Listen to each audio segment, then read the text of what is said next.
할렐루야. 반갑습니다. 네, 저 한번 봐주세요. 잘 지내셨죠? 평안하셨죠? 여기 위험한 거 아니에요? 거기 위에 올라 있어도. 자, 신앙 위험하다고 그래서 생각이 났는데 신앙의 가장 큰 위기는 언제일까요, 여러분? 신앙이 가장 큰 위기는요, 사실은 신앙이 가장 잘 가고 있을 때입니다. 그래서 성경이 이렇게 말하죠. 선 줄로 생각하는 여기는 자는 넘어질까 조심하라 는 말씀이 있어요. 높은 데 있는 사람이 떨어져요. 낮은 데 있는 사람들은 떨어질 리가 없습니다. 우리 신앙이 아주 잘 나갈 때가 가장 위험한 거예요. 근데 문제는 우리는 우리 자신을 생각보다 잘 알지 못해요. 객관적으로 자기 자신을 바라볼 수 있는 눈이 없어요, 인간이. 그래서 사단이 매우 교묘해서요, 우리 겉사람을 이렇게 통해서 우리를 속여요. 그리고 우리를 넘어뜨려요. 신앙의 형식만을 가지게 만들어서 신앙생활을 잘하고 있다라고 여기게 만들지만 아주 속은 망가뜨려 버리죠. 더욱이 신앙의 위치가 높을수록 이러한 일들이 우리 안에서 교묘하게 일어나는데요. 그런 관점에서 목회자들이 가장 위험할 수 있어요. 목회자들의 신앙 상태가 사실은 가장 위험할 수 있습니다. 우리가 기억해야 할 것은요, 성경이 말하고 있는, 예수님이 항상 경고하시고 성경이 경고하는 자들이 누구냐면요, 대부분 목회자들이에요. 종교 지도자들이지 일반 성도들을 가리켜서 그렇게 예수님이 질타하거나 성경이 질타하는 경우는 거의 없습니다. 믿음의 분량은 다 달라요. 1달란트, 5달란트 받은 사람이 틀리듯이 하나님은 그 믿음의 분량대로 믿음을 받으세요. 각 사람마다 케이스 바이 케이스로. 그런데 누가 가장 믿음의 분량이 크겠습니까? 목사들, 종교 지도자들은 분량이 클 거 아닙니까? 받은 은혜가 많으면 그만큼 책임도 과한 거예요. 중요한 거예요. 그렇기 때문에 이런 목회자들의 신앙이 가장 위험할 수 있습니다. 성경에서도 나더러 주여 주여 하는 자마다 천국에 갈 것이 아니고 뭐라 그러죠?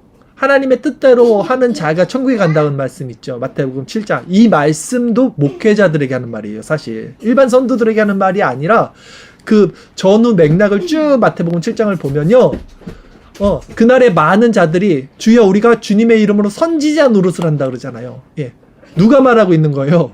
목사들이 말하고 있는 거예요. 그날에 종교 지도자들에게 하시는 말씀이 거의 대부분이라는 거예요. 그러기에 우리는 어떤 목사님과 함께 신앙생활을 하느냐, 어떤 목사님의 설교를 듣느냐, 이것이 우리 신앙생활에 있어서 매우 중요합니다. 아주 중요해요. 좋은 목사님을 만나는 것, 좋은 목사님의 설교를 듣는 게 너무나 중요합니다. 지금 내 말씀 잘 들으라 이 얘기를 하는 게 아니라 정말 좋은 목사님을 찾아서 그 목사님 말씀을 듣는 게 너무나 중요하다는 말씀을 드리는 거예요. 왜냐하면 소경이 소경을 인도하면 둘 다 구렁텅이에 떨어져서 멸망받는다고 성경은 말씀을 합니다. 우린 다 소경이잖아요. 하나님을 본 사람 없잖아요. 그럼 우리 소경인 거예요. 근데 소경이 소경을 인도할 수 없어요. 하나님을 분명히 본 사람이 하나님께 우리를 인도할 수 있는 거예요. 그러면 하나님을 분명히 본 사람이 누구겠어요? 중생과 회심을 통해서 깨달음을 얻은 그 주의 종일 거 아닙니까? 그 종의 말씀을 들어야 돼요. 오늘 설교는 말씀을 잘 들어보세요. 그러기에 오늘은 거짓 목사를 삼가라. 오늘 좀 제목이 선정적이라서 제가 이걸 막 바꿨어요. 거짓 교사를 경계하라. 뭐 이렇게 해서 썼다가 그냥 조금 선정적이지만 딱 원론적으로 강하게 말하는 게 가장 맞을 것 같아요. 거짓 목사를 삼가라. 거짓 목사를 삼가라라는 제목으로 우리가 경계해야 하는 교회 지도자들의 특징이 무엇인지 살펴보고, 또한 우리는 어떤 기준으로 참되고 바른 목사를 구별해야 되는지 말씀을 전하도록 하겠습니다. 본문 마가복음 12장 38절 39절 두 절 말씀 우리 한번 같이 읽겠습니다. 예수께서 가르치실 때 이르시되 긴 옷을 입고 다니는 것과 시장에서 문안받는 것과 회당의 높은 자리와 잔치의 윗자리를 원하는 서기관들을 삼가라 라고 예수님이 말씀을 하십니다. 서기관들을 삼가라 말씀을 하셨어요. 서기관들은 누구냐면 성경을 당시 필사했던, 율법을 필사했던 성경 박사들이었죠. 오늘날로 말하면 신학 박사님들, 교회 목사님들보다 더 훌륭하신 어떤 그 지식을 갖고 있는 분들이에요. 근데 이들은 긴 옷을 입었어요. 오늘 제가 입었던 가운처럼 이렇게 긴 옷을 입고 시장에서, 길거리에서 문안받기를 즐기며, 사람들에게 이렇게 존경받기를 즐기며, 회당, 가르치는 곳에서 높은 자리에, 또 잔치집에서도 윗자리 차지하기를 원했어요. 그러니까 스스로 어떤 그 하나님의 자리에 오르기를 원했던 자들이에요. 그런 우대를 받기를 즐겨했던 자들이에요.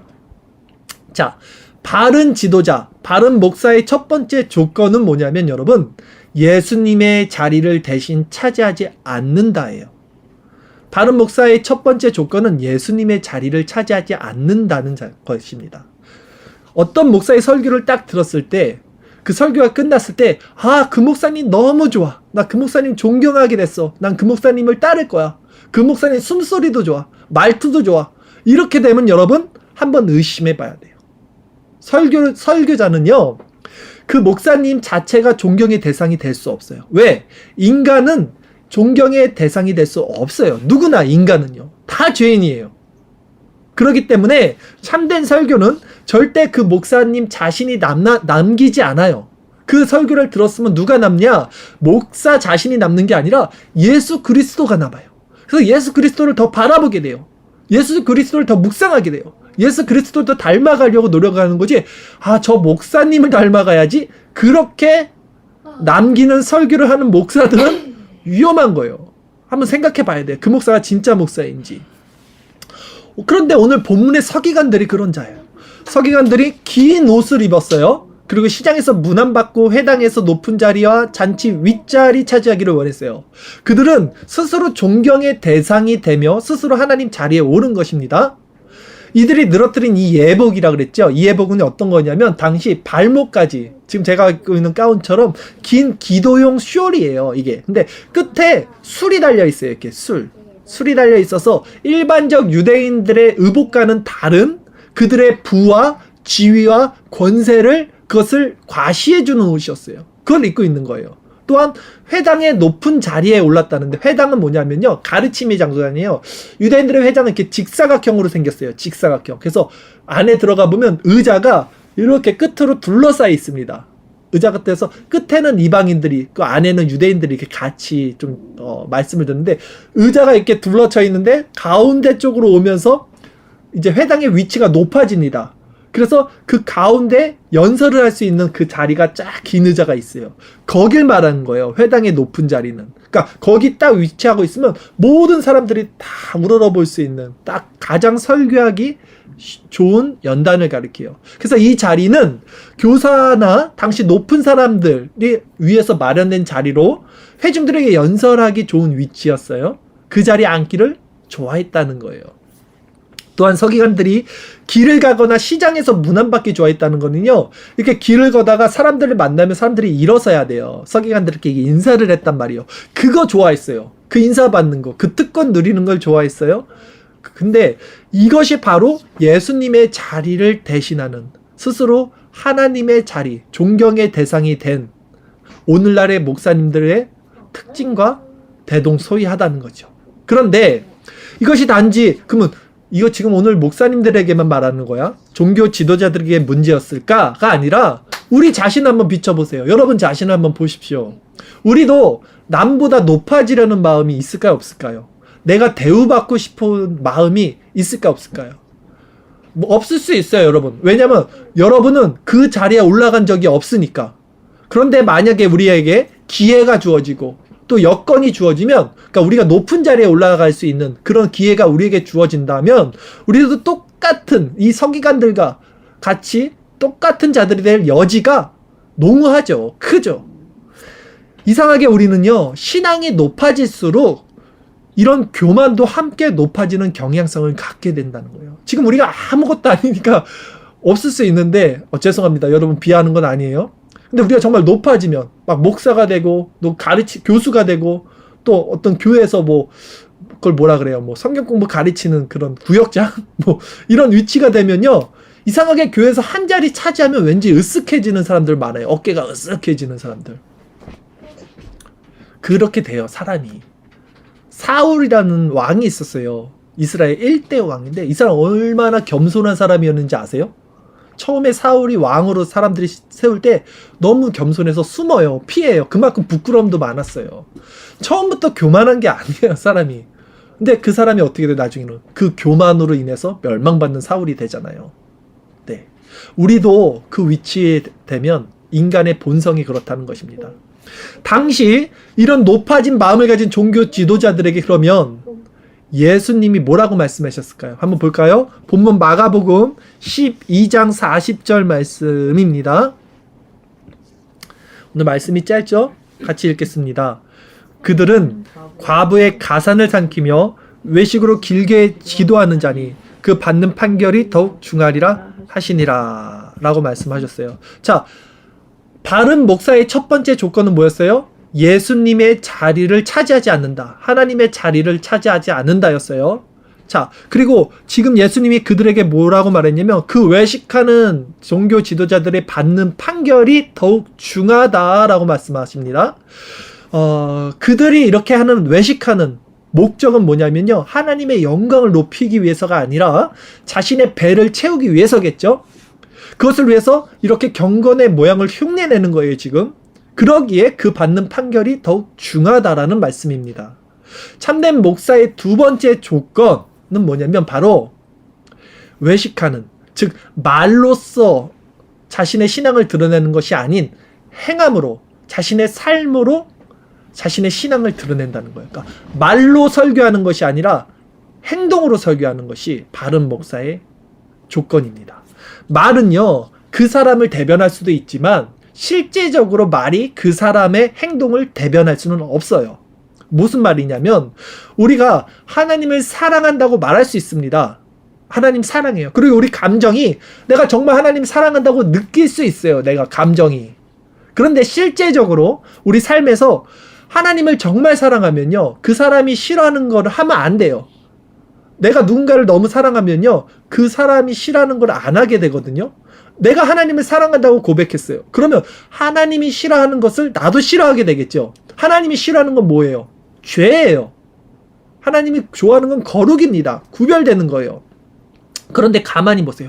내가 하나님을 사랑합니다 라고 감정적으로는 동의를 해요. 의지적 결단을 해서 고백을 해요. 그리고 자기도 믿어요. 내가 하나님 사랑하는 줄 알아요. 그런데 그 삶을 보면요, 그 하나님이 정말 경멸하시고 싫어하시는 죄에 대해서는 관가하는 삶을 살아요. 그리고 그 죄 가운데 스스로, 그 죄의 아주 주체는 자기 자신이거든요. 자기가 주인이 돼서 그 죄 가운데 아주 그냥 수영을 하면서 살아가는 일이 너무나 많아요. 그리고 입술로는 나 하나님을 사랑합니다 라고 고백을 한다는 거예요. 그러니까 우리가 속는 거예요. 그 겉으로는 그렇게 그것을 또 가리고 남들 앞에서는 어떻게 하겠습니까? 또 교양이 있는 척, 또 신앙이 있는 척, 그렇게 행동을 한다고요. 이것이 외식으로 길게 기도하고 과부의 가산을 삼키는 당시 서기관들, 종교 지도자들의 모습이었어요. 교회 안에 이런 거짓 교사들, 거짓 목사들이 많아요. 그래서 이들은요, 아주 미사어구를 사용해서 좋은 말, 사랑스러운 말, 사람들의 마음을 감동시키는 그런 아름다운 말로 또 거짓 평안을 말해요. 거짓 구원, 가짜 구원을 선포합니다. 근데 그 시커먼 속을 감춘 채 거룩한 외형으로 그 과부들의 가산을 훔친다 그러잖아요. 성도들의 마음과 재물을 훔치는 거예요. 이들의 목적은 거기 있습니다. 그들은 하나님을 수단으로 사용합니다. 그래서 교인들의 피를 빨아먹으면서 자기 배를 불리는 자들이에요. 그러기에 우리는 그들이 외식하는 모습, 겉모습에 특히 그들이 말하는 그 설교의 달콤함, 그 속삭임에 속지 말아야 돼요. 어떤 목사님이 그러면 달콤한 말씀이 속지 않을 수 있는가? 그럼 어떤 말씀이 좋은 말씀인가 했을 때 마틴 로이드 존스 목사님이 이런 말씀한 적이 있어요. 오랜 세월 동안 나는 내가 그리스도인이라고 생각했었는데 사실 그렇지 않았다. 내 죄를 깨닫게 해주고 내게 구원이 필요함을 알게 해주는 설교가 내게는 정말 절실히 필요했지만 나는 그런 설교를 단 한 번도 들어보지 못한 채 신앙생활을 했다. 우리가 교회에서 듣던 설교는 항상 우리가 그리스도인이라는 전제, 그 가정에 근거한 설교뿐이었다. 라고 로이드 존스 목사님, 20세기 최고의 복음주의권에 있는 목사님이 이런 말씀을 했어요. 그러니까 좋은 설교는 뭐예요? 죄를 드러내는 설교예요. 죄를 설교하지 않는 목사는 가짜 목사인 거예요. 그런 목사에게 속지 말라는 말을 하는 거예요. 그러니 그들이 전하는 달콤함, 그 가짜 복음, 그 평안에 속지 말고 그들이 선포되는 말이 아니라 그들의 삶으로 그들을 한번 바라보세요. 목사가 좋은 집에 살아요. 그리고 좋은 차를 끕니다. 그리고 자녀들을 좋은 데로 유학을 보내요. 외국으로. 근데 저는 그거 이해할 수가 없어요. 물론 목사가 나쁜 집에서 살아야 돼. 나쁜 차를 끌어야 돼. 자식들 교육을 시키면 안 돼. 이 말씀하는 게 아니라 교인들의 수준이 있을 거 아닙니까? 잘 사는 교인도 있고 못 사는 교인들도 있고 그 어느 정도 수준에 맞춰서 살아야 될 거 아닙니까? 그 중간쯤에 살아야 될 거 아닙니까? 평균적으로. 그런데 생각해 보세요. 정말 하나님의 종이야, 그 목사가. 근데 설사 여력이 되어, 경제적인 여력이 되더라도 교인들을 바라보면서 교인들이 좋은 차가 없어. 그리고 자식들을 학원에 보내고 싶은데 학원을 못 보내. 돈이 없으니까. 그리고 좋은 집에서도 못 살아. 근데 목사가 여력이 된다고 자기 자녀들을 외국으로 유학 보내고 좋은 차를 끌고 좋은 아파트에서 살 수 있겠냐는 거예요. 양심상. 그렇게 누릴 수 있겠냐는 거예요. 집이 없고 차가 없고 자녀들 좋은 곳으로 유학 보내지 못하는 교인들이 만약에 교회에 많이 있다면 그들을 위한 마음으로 참아야 되는 거겠죠. 그쵸? 그것이 한 영혼을 귀하게 여기는 그 목자의 심정이겠죠. 우리 예수님이 어떻게 3년 반을 공생의 기간을 사셨어요. 머리 둘 곳도 없이 살다 가셨어요. 그쵸? 그런데 그 예수의 길을 따르는 예수의 제자라는 예수의 종이라는 그 목사들이 이 땅에서 무엇을 그렇게 누리려고 하는지. 예수님은 매일 사역에 피곤해서요. 아주 쪄들었어요. 얼굴이 아주 30대인데도 50대 넘은 사람처럼 찌들었다 그랬어요. 근데 어떤 목사님들 보면 얼굴이 그냥 개기름이 반질반질 흐르고 그냥 배가 이렇게 나와 있어, 다들. 얼굴이 하얘갖고. 제가 드리는 말씀은 그럼 얼굴 하얀 목사, 배 나온 목사 다 나쁜 목사다 이 말씀 드리는 게 아니라 그 어떤 목사가 말을 하면 설교를 하면 그 말에 속지 말고 그 목사의 삶을 보라는 거예요. 예수님은 그런 위선적인 교회 지도자들을 향해 그 받는 판결이 더욱 중하다라고 엄중하게 경고의 말씀을 지금 하고 계시는 거예요, 여러분. 나아가 우리 역시 그러면 우리 자신을 돌아보라는 말이에요. 내 삶에 이런 위선적인 신앙의 행위가 없었는지, 이웃을 배려하지 않는 마음이 없었는지, 내 배를 채우려는 만족이 없었는지, 말로만 믿음이 좋고 행함이 뒷받침되지 않는 그런 가짜 신앙인이 바로 내가 아니었는지를 점검해 보라는 거예요. 사람은요, 편해지는 순간 계속 편해지려는 습성이 있습니다. 때문에 자신도 모르게 자신이 그 편하고 높은 위치에 올라가면요, 이제 더 이상 남들이 보이지 않아요. 왜? 이 자리에 안주하고 싶으니까 자기가 자기 눈을 가려요. 그래서 자신의 모습도 보이지 않고 남이 어렵게 살고 있는 모습도 보이질 않아요.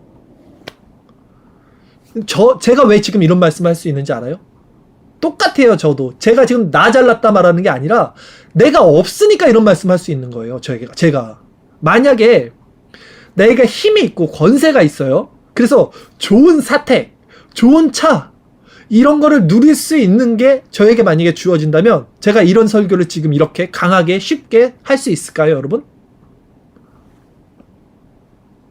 장담할 수 없다는 거예요. 어저께 제가 성경 공부하고 있는데 어떤 우리 자매님이 목사님 기도 제목이 뭐냐고 물어보더라고요. 같이 기도해주고 싶다고. 근데 제가 특별히 기도 제목이 없어요. 그래서 그냥 하나님의 영광, 모든 사람들이 하나님의 그 은혜를 알았으면 좋겠다, 이걸 위해서 기도해달라고 했는데, 사실 제 기도 제목 하나 말씀드릴게요. 여러분들이 이것을 위해서, 저를 위해서 기도했으면 좋겠어요. 뭐냐면 제가 변질되지 않게 해달라고. 예수님 자리에 올라가지 않고 말이 아니라 삶으로 설교하는 그런 목사로 끝까지 이 임무를 완수하고 그 예수님 앞에, 하나님 앞에 서게 해달라고 그 기도 좀 부탁드릴게요. 다들 부패하더라고요. 처음부터 부패한 사람이 없는데 다들 나중에 가면 부패하더라고요. 네. 그렇게 되지 않게 해달라고 기도 부탁드릴게요. 여러분, 좋은 목사의 조건에 대해서 지금 말씀을 드립니다. 첫 번째 뭐였어요?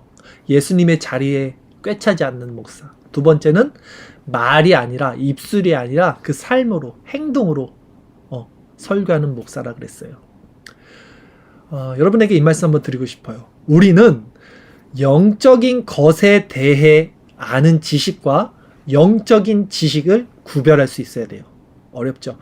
영적인 것에 대해서 아는 지식이 있고요. 진짜 그냥 영적인 지식이 있어요. 전자는, 그러니까 영적인 것에 대해서 아는 지식은요, 중생받지 못한 자들도 가질 수 있고요.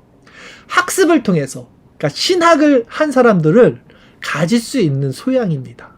그러나 후자는, 영적인 지식은 중생받지 못한 자는 못 가져요.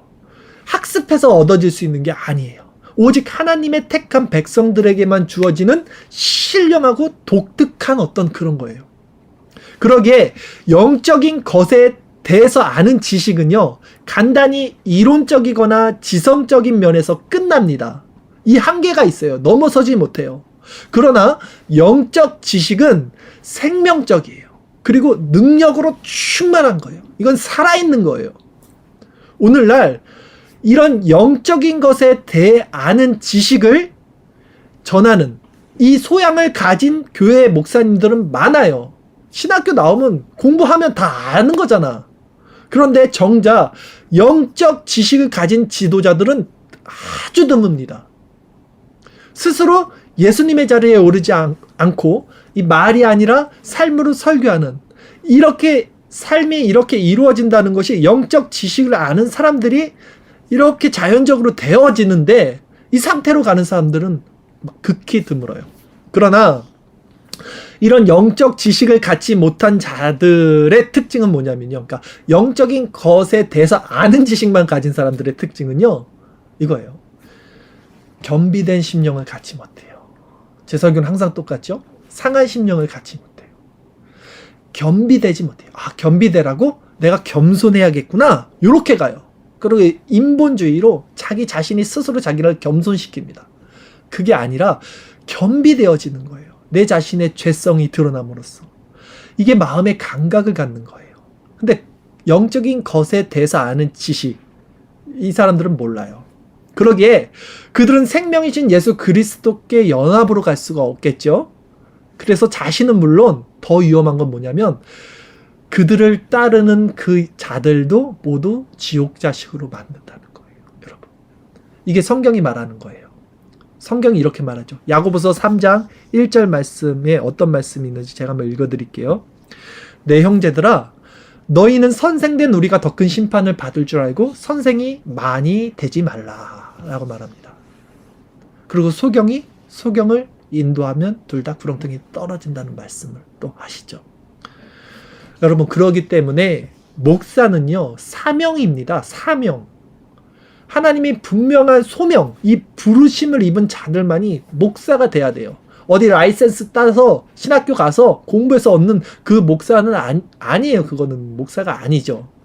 분명한 소명과 사명, 하나님의 부르심, 콜링이 있어야 돼요. 베드로에게 말씀했잖아요. 내 양을 쳐라. 내 양을 먹이라. 하나님이 분명히 소명을 주셨어요. 베드로에게. 근데 언제 주셨어요? 베드로가 완전히 무너져 있을 때, 더 이상 자기 자신을 의지하지 않았을 때 내가 주를 사랑하는 줄 주께서 아십니다. 아주 겸비한 심령으로 떨어졌을 때 그때 자격을 주시는 거예요. 그 센스 오브 허트, 마음의 감각을 가질 때 영적인 것에 대해 아는 지식이 아닌 영적 지식을 딱 가졌어요. 그리스도를 아는 마음을 가졌어요. 겸비된 심령. 그 소명을 가진 자들에게, 그 마음을 가진 자들에게 그 소명을 주신다라는 것입니다. 내가 하고 싶어서 하는 목회는요, 내가 하기 싫으면 그만두면 되는 거예요. 그런 목사들이 얼마나 많습니까? 의지를 갖고 열심을 갖고 시작을 해요. 근데 안 되면 그만두고 얼마나 포기하고 사명을 잇는 그런 목회자들이 오늘날 너무나 많잖아요. 왜 그래요? 분명한 소명을 받지 못했기 때문에 그런 거예요, 여러분. 하나님의 부르심을 받은 자들은요, 끝까지 이 길을 갈 수밖에 없어요. 누가 알아주든 알아주지 않든, 여기 몇 명이 모이든 아주 상관없어요. 한 영혼을 천하보다 귀하게 여기기 때문에 그들은 한 사람이 앉아 있어도 1000명이 앉아 있는 것처럼 설교할 수 있어요. 마인드 컨트롤로 그렇게 설교하는 게 아니라 정말 그 한 영혼을 살리기 위해서 목숨을 걸고 설교한다고요. 소명을 받은 목사들은 그렇다고요. 특징이. 나비교회는 그런 교회가 됐으면 좋겠습니다. 여러분. 저 목사 저거 될까? 저거 하다 또 그만두는 거 아니야? 그냥 어디 가서 부교육자로 들어가는 거 아니야? 그런 소리 하지 마시고 그런 생각도 하지도 마세요, 여러분. 하나님 나라가 이루어질 때까지 우리 나비교회는 영원히 존재합니다. 나비교회는 내게 아니잖아요. 그리스도가 머리 된 교회잖아요. 당연히 영원히 존재하겠죠, 그 교회는. 그렇죠? 사람이 세운 교회가 아니기 때문에 영원히 존재할 수 있는 거예요. 여러분, 그러기에 영적인 것에 대해 아는 목사를 따라가지 말고요, 영적인 목사를 찾아서 따라가십시오. 지식은 사람들로 교만하게 만들어요. 영적인 것을 아는 지식은 교만하게 만들어요. 근데 영적인 지식은 뭐냐면 사랑을 낳습니다. 그래서 지식은 교만하게 하고 사랑은 덕을 쌓는다 그래요. 겸손하게 한다 그래요. 오직 그리스도를 아는 지식 외에는, 그래서 바울이 나는 배설물로 여긴다 그랬어요. 그리스도를 아는 그 고상한 지식이 바로 사랑이에요. 영적 지식이에요. 그 외적인 모든 철학적인 사고와 지식은 영적인 것에 대해 아는 지식, 부수적인 것, 그거 다 필요 없는 거야. 그거 진짜가 아니야. 배설물로 여긴다는 거예요. 신앙의 가장 중요한 영적 지식은 바로 이렇듯 예수 그리스도를 아는 지식이고, 그것은 곧 그리스도의 사랑 안에 거한다는 거예요. 성경 말씀 한 구절 읽어드리겠습니다. 고린도 전서 13장 1절에서 3절 말씀인데 제가 한번 읽어드릴게요. 들어보세요. 내가 사람의 방언과 천사의 말을 할지라도 사랑이 없으면 소리나는 구리와 울리는 꽹과리가 되고, 내가 예언하는 능력이 있어 모든 비밀과 모든 지식을 알고 또 산을 옮길 만한 모든 믿음이 있을지라도 사랑이 없으면 내가 아무것도 아니요, 내가 내게 있는 모든 것으로 구제하고, 내가 그러니까 돈이 많아서 다 구제한다는 거예요. 또 내 몸을 불사르게 내어줄지라도 그래도 사랑이 없으면 내게 아무 유익이 없다라고 바울이 교회에게 말하고 있는 거예요. 제일 중요한 건 사랑이에요. 무슨 사랑? 인본적인 사랑이 아니겠죠? 그리스도를 아는 지식, 그게 사랑이라고요. 그리스도 안에 있는 사랑. 오직 예수 그리스도의 사랑, 내 자신의 전멸과 그리스도의 연합을 통해 그분의 은혜 가운데 충만해지는 그 고상한 지식을 추구하는 그 목사를 찾으십시오. 우리에게 필요한 말씀은 그런 말씀이에요. 우리 자신의 죄성을 계속해서 부각시키고 죄성을 드러내는 설교, 그러므로 우리가 그리스도를 찾게 만드는 설교, 그런 설교를 전하는 목사가 참된 목사라는 거예요. 이제 말씀을 정리하겠습니다. 오늘 말씀 짧죠? 좋죠? 임팩트 있게 짧게 오늘 준비했습니다. 본문은 당시 드러내기를 좋아하고 대우받기를 좋아했던 종교 지도자들, 서기관들을 경계하라는 예수님의 말씀이었어요. 예수님은 그런 외식하는 교회 지도자들을 삼가라 라는 말씀을 하셨습니다. 왜냐하면 그들은 그 성도들을 통해서, 교인들을 통해서 어떻게 해요? 그들의 피를 뽑아먹어요. 흡혈귀입니다. 자기가 예수님의 자리에 오릅니다. 하나님의 자리에 오른다고요. 그리고 자기 배를 살찌워요. 그 과부의 가산을 취득해서 이런 자들을 경계하라는 거예요. 그러면 참된 목사의 특징은 뭐였어요? 첫 번째, 예수님의 자리를 대신 차지하지 않는 거. 항상 겸비된 심령으로 그의 설교를 듣고 나면 예수님이 남아야 되는 거예요. 오늘 이 설교를 듣고 나서 여러분 마음이 겸비해지고 내가 예수님께로 가야지. 아, 저 목사님 너무 말 잘해. 저 목사님 너무 좋다. 멋있다. 물론 그렇지 않겠지만 그러면 안 된다는 거예요. 또한 참된 목사의 특징 두 번째 뭐였습니까? 말이 아니라 그 목사의 삶을 보세요. 그 목사가 살아가는 그 행동을 보십시오. 그 행동으로 설교하는 게 진짜 그 목사의 설교가 될 것입니다. 또한 바른 목사의 특징은 뭐였어요? 영적인 것에 대해 아는 지식이 아니라 영적 지식을 가지고 있는 자라 그랬어요. 그래서 그리스도를 아는 지식과 그 사랑으로 가득 채워져 있는 말씀, 그 말씀을 전하는 목사가 바른 목사의 특징입니다. 여러분들이 이런 목사를 찾기 위해서는 어떻게 해야 되는지 아세요?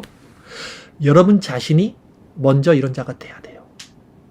여러분 자신이 예수님을 드러내고 삶으로 예배자가 되고 예배가 삶이 되고 여러분이 이런 상태가 돼야지 그런 목사가 보여요. 그런 목사의 설교가 여러분에게 들립니다.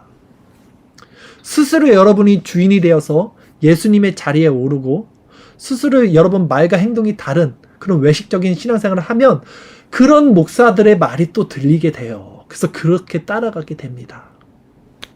여러분 썩은 고기에는요 뭐가 모입니까? 회충과 벌레들이 모여요. 그러나 꽃에는 향기가 나는 꽃에는 뭐가 모입니까? 나비가 모여죠. 우리는 그 향기로운 그리스도께 모이는 진정한 나비 교회가 됐으면 좋겠습니다. 기도하겠습니다.